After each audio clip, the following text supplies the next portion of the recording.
I'm Dr. Prentiss Taylor. I'm an internal medicine physician, and my role is to do a combination of frontline clinical work and ambulatory care, as well as to serve on a variety of committees, both local and national, that move ahead some of the guidelines that we follow. I've seen three big changes recently within internal medicine and continuing medical education.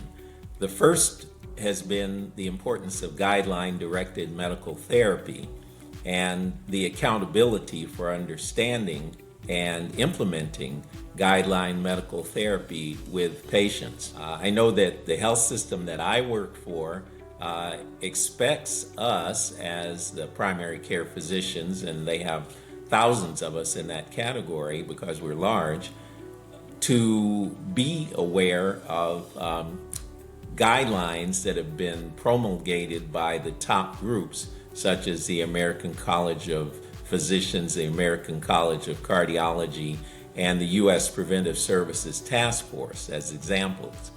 So that accountability is one thing which is reflected in what we call population health index scores that let us know how good we're doing in terms of serving populations, whether it's at the level of our clinic, the level of our region, or nationally compared to norms. The second trend that I've seen has been using the electronic medical record, embedding some of the tools of continuing education within the electronic medical record for purposes of easy access. There are also calculators that pop up in the electronic medical record that allow a clinician to calculate, for example, a patient's cardiovascular risk of getting a stroke or heart attack, and that can be useful in making decisions about using cholesterol-lowering medicines, as one example.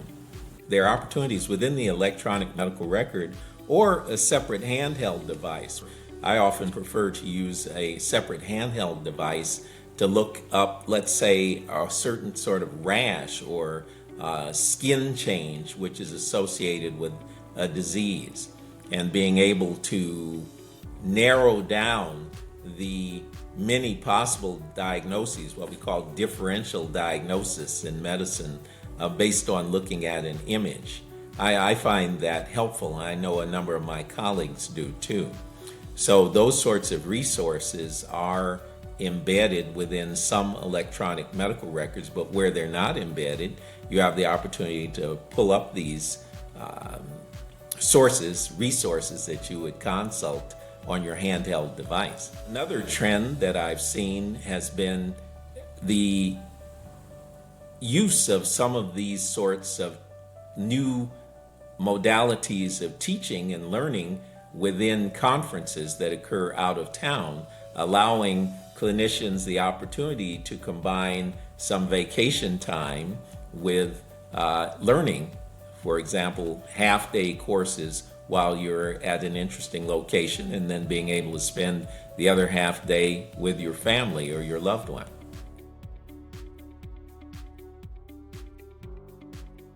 For internal medicine and primary care clinicians, earning CME can come with some challenges. Some of those challenges include knowing what to emphasize as most important among many choices. And then another set of challenges has to do with how we spend our time and how you fit in time to do this among all the many demands that you have on you, working in clinic, working in hospitals, and the time that you have to spend with your personal and family life.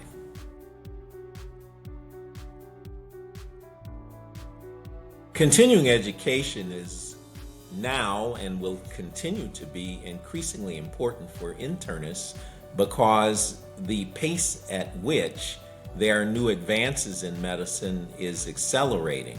And my sense is that the new era of artificial intelligence is likely to accelerate that, based on conferences that I've gone to and articles that I've been reading.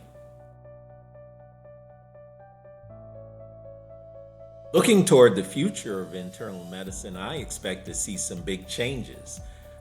One of those changes might be, for example, that we have even more focus on guideline-directed medical therapy than we do now.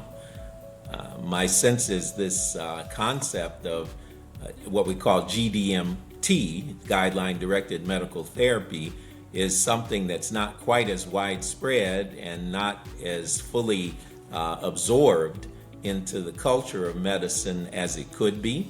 And I see that permeating more and more with more expectations of accountability around that from both payers and government agencies like Medicare and quality improvement organizations.